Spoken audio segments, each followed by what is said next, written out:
ओम विश्वानि देव सवितर दूरितानि परासुव यद्भद्रम तन्न आसुव। आज वाल्मीकि रामायण का जो किष्किंधा कांड है, उस किष्किंधा कांड में कुछ ऐसे प्रसंग हैं जो झकझोरता है हर पाठक को, हर प्राणी को, प्राणी मात्र को बल्कि झकझोरता रहता है। ऐसे किष्किंधा कांड के सर्ग 6 में किस प्रकार से सीता के आभूषण और उनके जो अंग वस्त्र थे उनको दिखाया जाता है राम को, तो राम विचलित हो जाते हैं, विह्वल हो जाते हैं। स्वाभाविक था।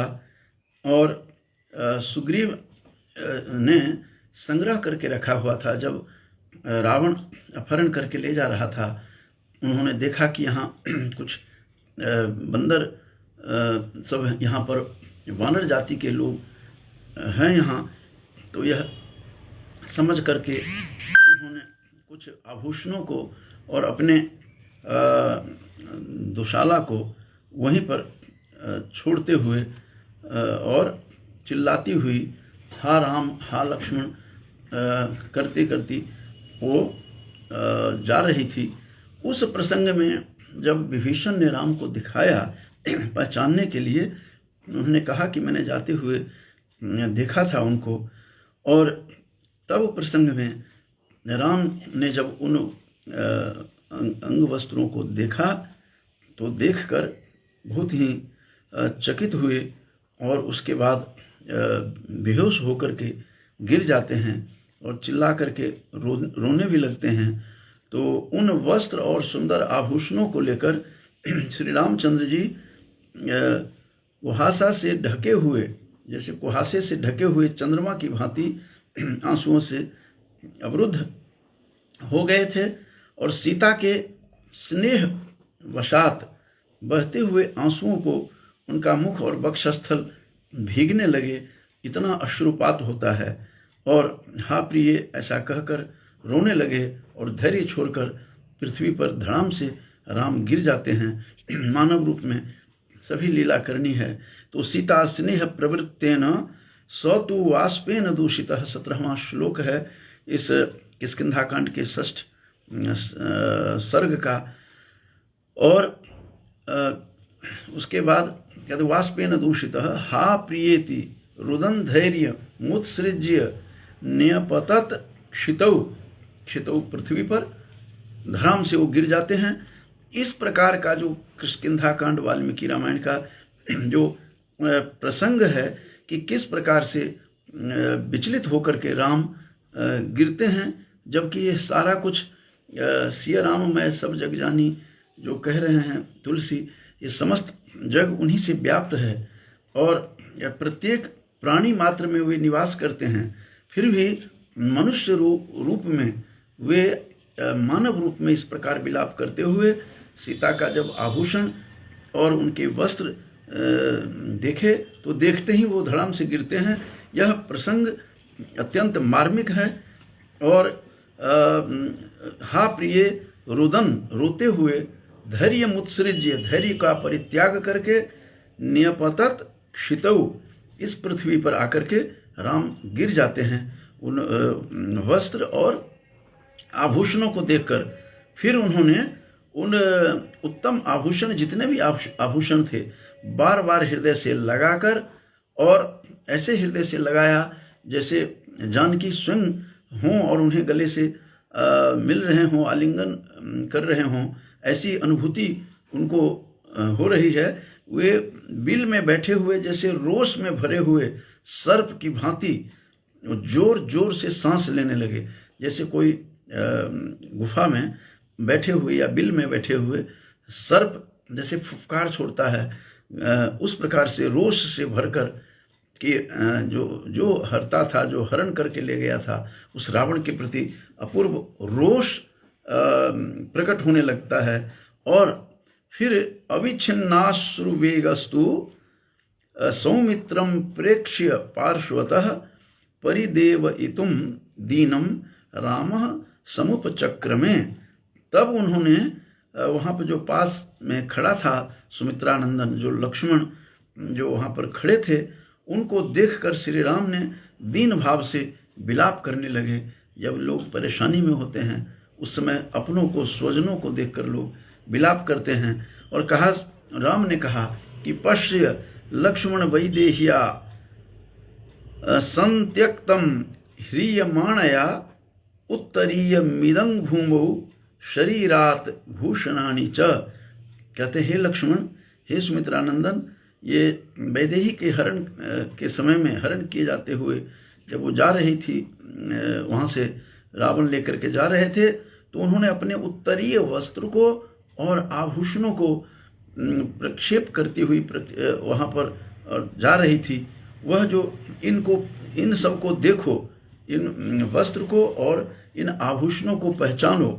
तो उन्होंने अपने शरीर से निकाल करके, परित्याग करके सारे उस पृथ्वी पर और वहाँ पर निकल रही थी। तो उत्सृष्टम भूषणमिदं तथा रूपम ही दृश्यते। कहते शाद्वलिन्याम ध्रुवम भूम्याम। ये जो वस्त्र आभूषण हैं, ये निश्चित रूप से भूमि पर जो उन्होंने जानकी ने फेंकती हुई, वह जानकी जब गई थी तो वो शाद्वल से, हरी हरी घासों से वह भरी हुई भूमि थी, जिसका प्रमाण क्या है कि टूट फूट कहीं भी नहीं हुआ है, नहीं आभूषण टूटे हुए नहीं लग रहे हैं। तो इसीलिए कहते हैं कि शाद्वलिन्याम ध्रुवम भूम्याम सीतया ह्रियमाणया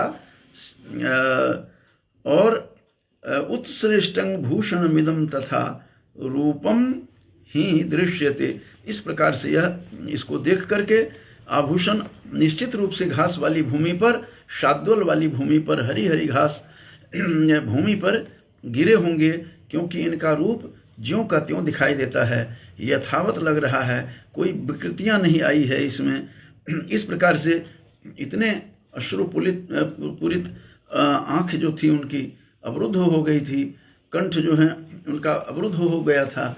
तब उन्होंने उन आभूषणों को पहचान करने के लिए अपने अनुज को दिया, अपने छोटे भाई को लक्ष्मण को देते हैं देखने के लिए। और देखने के बाद, चूंकि पहले ही बता चुका हूं कि वो गिर चुके थे बेहोश होकर के, इस तरह की बेहोशी की अवस्था में थे, धड़ाम से गिरते हैं पृथ्वी पर, होश नहीं रहता, उनको विवेक शून्य की स्थिति में हो गए हैं राम। तो उन्होंने अपने अनुज से कहा कि इसको देखो। अब आज का जो मेरा अभिप्राय था, वह अभिप्राय यही था कि लक्ष्मण का चरित्र संपूर्ण विश्व के लिए आज एक उदाहरण बना हुआ है, जहां नित्य नूतन लोगों के चरित्र पतन की कथा हम सुनते हैं। इस दौर में, इस घोर कलिकाल में राम का चरित्र उभर करके हमारे समक्ष आता है। और आचार्य परमो धर्म जो मनु महाराज जो अपनी स्मृति ग्रंथ में दिन दिन घोष करते हुए बता रहे हैं, और आचारात विच्युतो विप्रह न वेद फल मश्नुते भी कहते हैं मनु। और फिर वासिष्ठ स्मृति भी इसी प्रकार का घोष करती हुई दिखाई देती हैं, जिसमें कहा गया है कि आचार्यहीनं न पुनन्ति वेदाः। जो आचार्य से हीन होते हैं उन्हें वेद भी पवित्र नहीं करते। इस तरह से बातें जहाँ कही गई है, ऐसे उदाहरण के रूप में हमारे समक्ष स्वयं लक्ष्मण का चरित्र हमारे पास उभर करके आता है। लक्ष्मण का चरित्र निश्चित रूप से वर्तमान परिप्रेक्ष्य में जो हमारी युवा पीढ़ी है, विशेष रूप से वो पता न जाने कहाँ भटक गई है, अपने शास्त्रों का अनुसरण नहीं कर पाते, अपने शास्त्रों का अध्ययन नहीं कर पाते, अपने पूर्वजों को ध्यान नहीं देते। ऐसी स्थिति में जब हाँ चरित्र का पतन हो चुका हो, ऐसे में लक्ष्मण का चरित्र निश्चित रूप से हमारे सामने उभर करके आता है, सर्वथा अनुकरणीय है। और लक्ष्मण को जब उन्होंने सीता के जो उत्तरीय वस्त्र और जो आभूषण थे, जब विभीषण ने राम को दिया देखने के लिए, राम तो एक बार बेहोश हो जाते हैं, और रोने लगते हैं, फूट फूट करके रोने लगते हैं। हा प्रिय कह करके, हा जनक नंदिनी कह करके रोते हैं। तो उन्होंने अपने लक्ष्मण को दिया और लक्ष्मण का चरित्र यहाँ उभर करके आता है। जहाँ लक्ष्मण को कहा देखने के लिए, तो लक्ष्मण भी वहाँ पर विचलित हो जाते हैं और बड़े व्यथित होते हैं। और तब लक्ष्मण कहते हैं कि एव मुक्तस्तु रामेण लक्ष्मणो वाक्यमब्रवीत नाहम जानामि। तब उन्होंने, लक्ष्मण ने कहा, नाहम जानामि केयूरे नाहम जानामि कुंडले नुपुरे त्वभिजानामि नित्यम पादाभिनंदनात्। अभिनंदनात्, अभिवंदनात्, ये कहीं कहीं पाठवेद इस तरह से है। तो नित्यम पादाभिवंदनात्, नित्य पादाभिवंदन करते समय जो उन्होंने जो कुछ भी देखा, नुपुर की पहचान है केवल। कहते हैं नुपुरे त्वभिजानामि, हे राम, हे अग्रज, मैं तो केवल नुपुर की पहचान जानता हूँ। ये आज के परिप्रेक्ष्य में झकझोरता है उसका चरित्र और कहता है कि नुपुरे त्वभिजानामि, केवल मुझे नुपुर की पहचान है, माता सीता के नुपुर की, उन पायल की पहचान है। क्यों? क्योंकि नित्यम पादाभिवंदनात्, पादाभिवंदन करने के समय में, नित्य पादाभिवंदन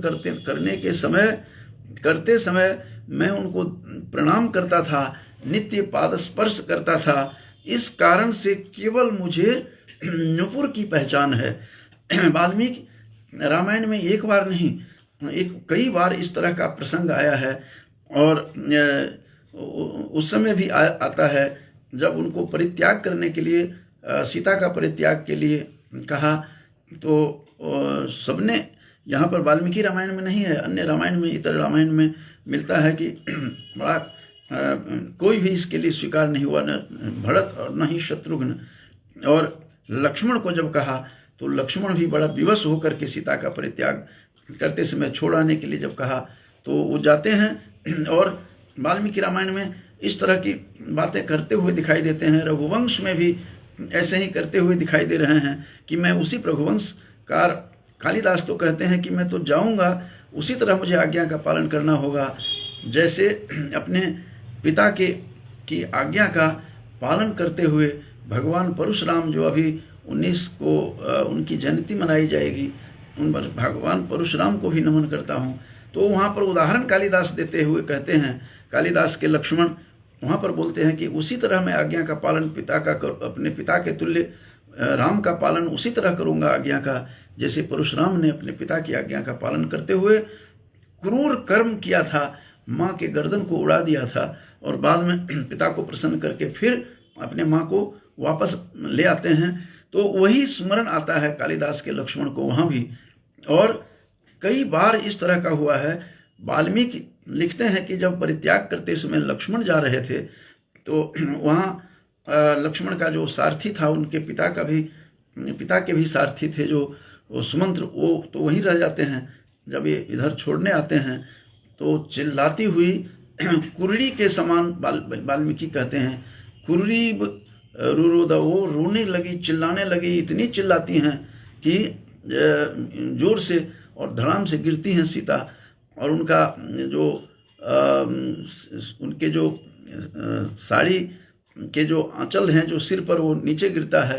तो लक्ष्मण मुंह नीचे करके कहते हैं, हे माता, आप तक मैंने आपके उसके नहीं देखे हैं, मैंने आपके मुख को, तो कृपा करके आप ढक लीजिए, आंख बंद कर लेता है। और हे माता, आप बहुत आग्रह करते हैं, आप चिंता मत कीजिए, और आप को मैं छोड़ करके यहाँ जा रहा हूँ। और बहुत विवश हैं, बहुत रोते हैं, चिल्लाते हैं। वहाँ भी एक और 2-3 जगह इस प्रकार प्रसंग वाल्मीकि रामायण में आया है कि उससे सिद्ध होता है कि उन्होंने आज तक शक्ल तक नहीं देखी थी अपनी मातृ रूपा जगत जननी जानकी की। इस प्रकार के प्रसंग ये रोंगटे खड़े करने वाले हैं, विशेष रूप से आज के परिवेश में, जहाँ पर टीचर टॉट रिलेशन चरमरा करके गिर चुका है। जो अध्यापक का और गुरु का, आचार्य और गुरु का जो संबंध है वह साफ बिखर चुका है। ऐसे दौर में बहुत बड़ा उदाहरण लक्ष्मण यहाँ पर दिखाई देते हैं। और लक्ष्मण कहते हैं कि मैंने तो नुपुरे तो अभिजानामि, केवल नुपुर की पहचान है। नित्यम पादाभिवंदनात्, नित्य प्रति पादाभिवंदन करते समय मैंने उनके चरणों को देखा है, तो इसीलिए उनके आभूषण की जो है चरणाभूषण, जो उनके पायल हैं, नुपुर हैं, केवल उसी की पहचान है और कुछ नहीं है। तो ना हम जानामि केयूरे, केयूरे न तो मैं केयूरे कहते हैं उसको बाजूबंद को की पहचान है जो, और न जानामि कुंडले, न मैं उनके कुंडलों को देखा है, चूँकि कर्ण में कुंडल होते हैं, मैंने उनके मुख भी नहीं देखे आज तक। तो इस प्रकार का चरित्र भारत के क्या विश्व को के लिए बहुत बड़ी चेतावनी है, बहुत बड़ी सीख है। आचरण का, आचार क्या होता है, व्यवहार क्या होता है, और आचरण शुद्ध होने से ही मनुष्य शुद्ध हो जाता है। जो आचारवान होते हैं उनसे तो ईश्वर भी प्रकंपित होते हैं। ऐसा मेरे पिताश्री कहा करते थे कि जो आचारवान होते हैं उनसे तो ईश्वर भी प्रकंपित होते हैं। इसका उदाहरण हमारे पास नचिकेता कठोपनिषद का पात्र हमारे पास आता है, जो जिससे थर्रा करके यम जो हैं नत हो जाते हैं, झुक जाते हैं, और फिर सारी शिक्षा दी, सारे प्रलोभन उसने दिया। चरित्र में बहुत सारी बातें होती है।